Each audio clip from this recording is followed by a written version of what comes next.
Alors, c'est ma troisième conversation divine en date aujourd'hui du 10 avril 2014. Bonjour mon Dieu de joie, mon Dieu d'inspiration, mon Dieu de solution, mon Dieu d'aide tous les jours sur ma route. Bonjour à toi et bonjour aussi à mes guides de lumière. Avant de vous parler plus directement de ce que je vis présentement et de vous demander votre aide, je veux entrer dans l'appréciation, dans le remerciement. Alors je vais faire une série de merci pour élever mes énergies et pour me mettre dans une belle énergie en commençant.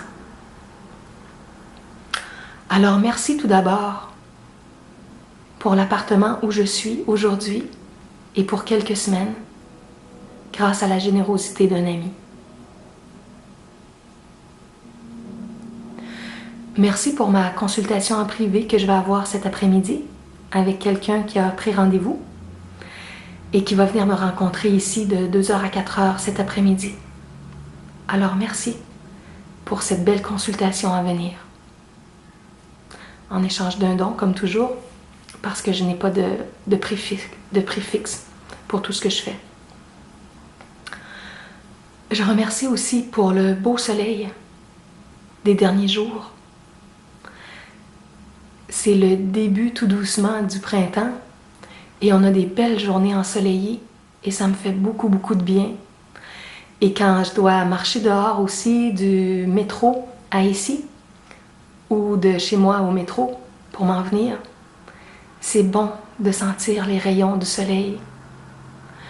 Alors merci à toi le soleil, merci aux êtres solaires, tous les êtres qui vivent sur le soleil et qui ont une grande conscience, un grand rayonnement qui rayonne partout dans notre système solaire.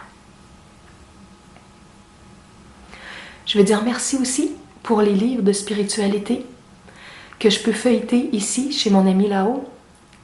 J'ai accès à sa bibliothèque pendant que lui est parti et qu'il me passe son appartement. Alors j'ai survolé différents passages de divers livres. Donc c'est une richesse gratuite à laquelle j'ai accès en plongeant dans sa bibliothèque. Merci pour tes livres là-haut.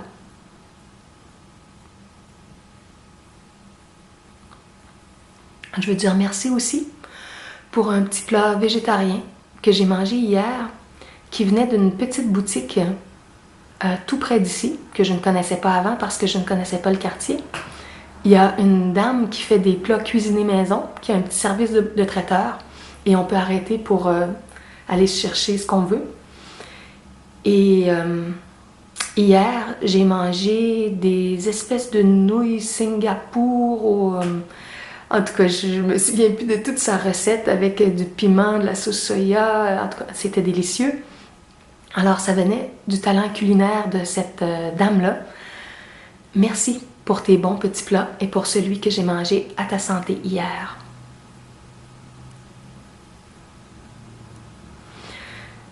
Et je voudrais dire merci aussi pour tout le système de métro et d'autobus à Montréal qui fonctionne très bien. Chaque fois que je prends les transports en commun et que je les utilise avec des centaines ou des milliers de gens en même temps, je suis toujours impressionnée de toute cette organisation-là, de tout ce qui a été mis en place depuis des années.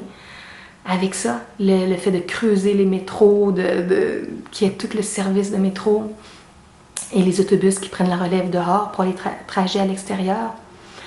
Alors, merci pour toute cette belle organisation qui permet à des milliers de gens de circuler à peu de frais, sans avoir besoin de conduire une voiture. Et finalement, je voudrais dire un merci aussi pour tout ce que j'ai découvert sur la promenade fleurie hier.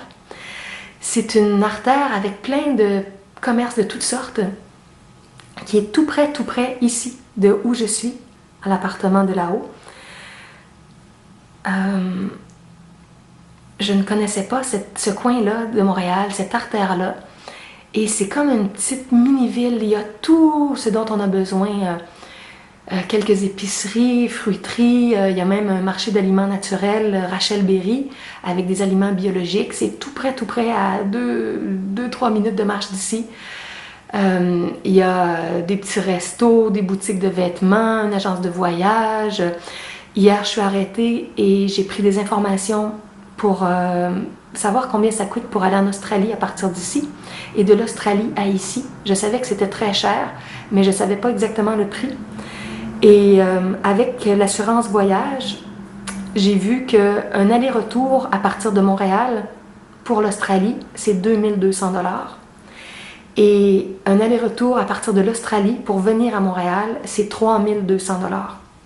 Alors, c'est beaucoup, beaucoup, beaucoup d'argent. Donc, je ne sais pas exactement quand est-ce que j'irai en Australie et quand est-ce que des gens de l'équipe DJ pourront venir au Québec ou quand est-ce que lui-même pourra venir.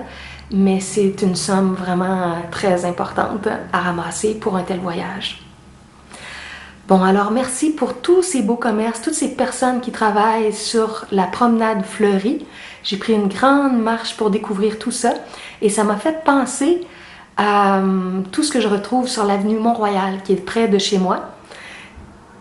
C'est comme si j'étais dans une petite ville là, ici, mais une petite ville dans la grande ville de Montréal. En tout cas, c'était des belles découvertes. C'était comme une forme de dépaysement hier. Merci pour toutes ces découvertes que j'ai faites hier. Bon, ok. Alors, je commence avec ma conversation divine. Mon Dieu, mes guides, j'ai essayé au cours des 2 derniers jours de m'étendre, de faire des respirations profondes et de voir qu'est-ce qui pouvait monter en moi. Et j'étais très très calme, en grand repos, en grande relaxation. Et il n'y a rien de spécial qui est monté à ma conscience. Alors pour l'instant, j'ai senti que cette approche de respiration profonde, de grande relaxation, ne m'aidait pas à retrouver des mémoires ou à débloquer quelque chose en particulier.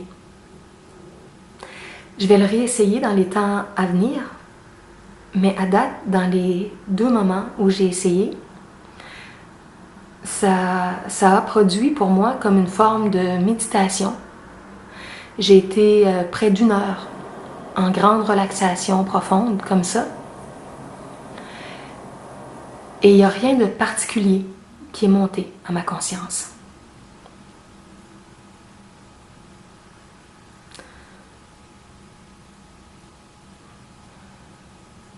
J'entends ceci.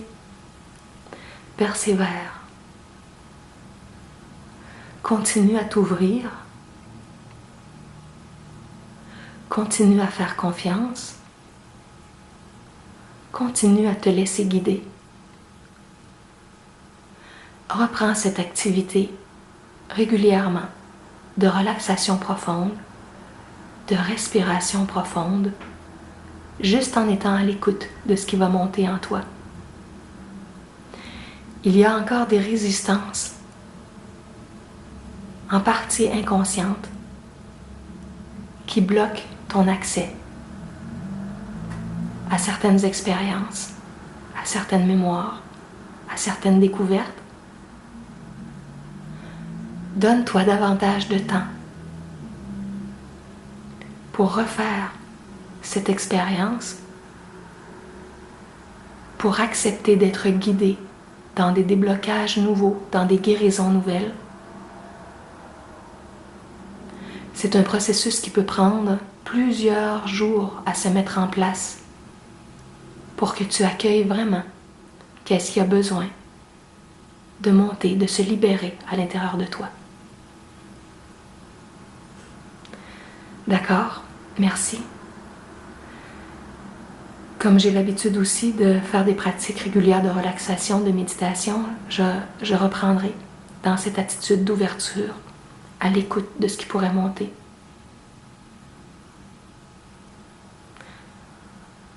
Merci de me supporter et de m'encourager à persévérer dans ce travail d'écoute ou de libération intérieure.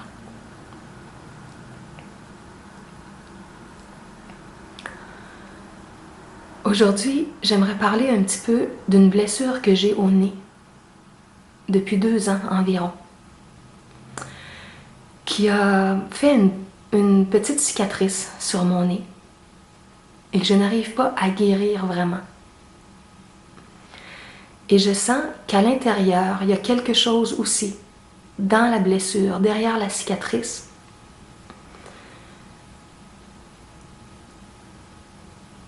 Parce que parfois, s'il y a une certaine peau sèche, par exemple, sur mon nez ou à l'endroit de cette blessure-là, et que j'enlève trop rapidement les petites peaux sèches, je vois que la blessure peut se réouvrir un petit peu et refaire comme une petite gale au niveau du nez. Alors, je ne comprends pas qu'est-ce qui est en jeu dans cette blessure-là que j'ai au niveau de mon nez, que je n'arrive pas à bien guérir. Je n'arrive pas à régénérer complètement cette zone de mon corps.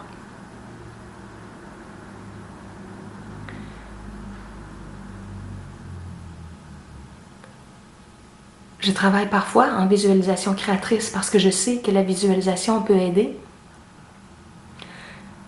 Mais je sais qu'une blessure normale devrait se guérir presque parfaitement après X semaines ou X mois. Et je vois bien qu'il y a quelque chose qui n'est pas normal, entre guillemets, avec cette petite blessure au niveau de mon nez.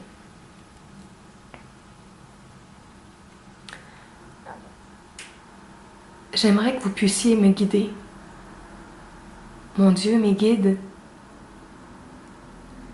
aidez-moi à comprendre qu'est-ce que j'ai à comprendre à ce niveau-là dans mon corps, dans mes énergies, pour arriver à bien régénérer cette zone de mon corps.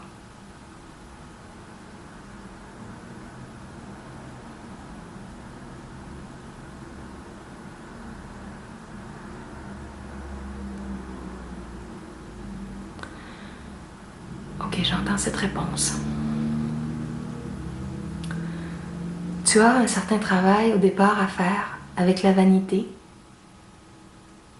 à accepter des imperfections, à accepter que les gens qui te voient de proche, de près, puissent voir cette blessure sur ton nez.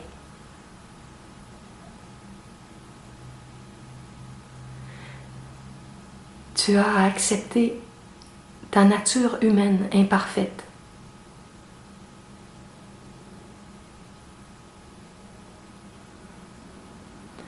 Tu as à apprendre à accepter le regard des gens envers toi face à l'imperfection, comme tu as toi-même à apprendre à regarder les gens et à accepter leurs imperfections, que ce soit au niveau de leur corps physique ou au niveau de leur psychologie, de leur spiritualité.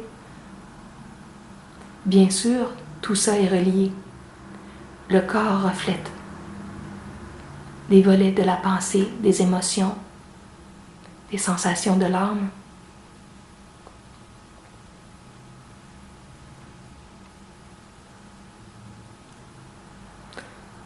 Alors tu as besoin d'être capable d'accepter que les gens puissent juger ton corps, ton apparence, tes imperfections.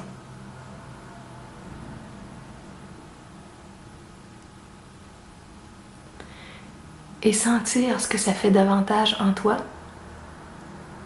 quand tu as peur d'être jugé par les autres, pour te rappeler toujours ce que ça fait d'être jugé et ce que ça peut faire à une autre personne quand c'est toi qui la juges, quand c'est toi qui n'arrives pas à la regarder dans un amour complet.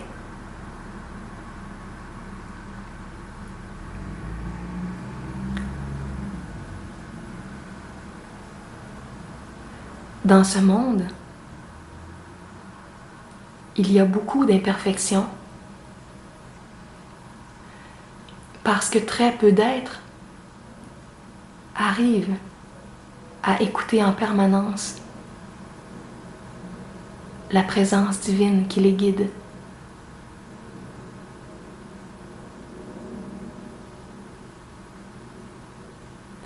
Ainsi, il y a toutes sortes de distorsions, de déformations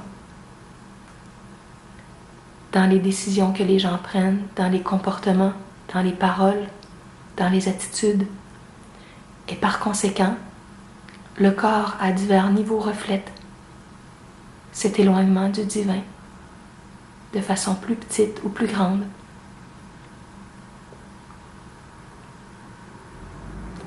Ta blessure sur ton nez peut t'aider à comprendre plus profondément tous ces mécanismes humains.